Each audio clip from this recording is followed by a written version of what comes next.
Chairman সাহেব, ও chairman চাচা, বাসায় আছেন গো? ও চেয়ারম্যান চাচা, বাসায় আছেন মারে? বাসায় আছেন? আসসালামু আলাইকুম। ওয়ালাইকুম সালাম। কিরে তুই কি মনে করে?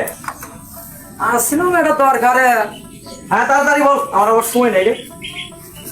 মনে করেন গরিব মানুষ তো আমি, হ্যাঁ এই মনে করেন ছাপড়া বাড়ি পাসপোর্ট নাই যে টাকাটা আরে ভাই রে তাড়াতাড়ি বল তো। কামলা ভাট দিয়ে কটা টাকা আমি গোস করছি। হ্যাঁ হ্যাঁ হ্যাঁ। টাকাটা রাখার তো জায়গা নাই। ও চিন্তা করলাম পাগলা, তুই টাকা রাখবি আমার কাছে? হ্যাঁ। এই পাগলা, এটা আবার এত ভূমিকা করে গোয়া লাগে। যখন দে তাড়াতাড়ি দে, আমার সময় নাই। যখন খুশি নিয়ে যাস তুই, এটা কোনো বিষয় হলো ঘুরতে তোরাই তো লাগছে এর মনে হচ্ছে, বুঝে না পাগলা। ওই জন্য তো বিশ্বাস করি দেই তো আপনার কাছে টাকাটা রাখছি। ঠিক আছে ঠিক আছে, দেখ তো এগুলো কাজই তো।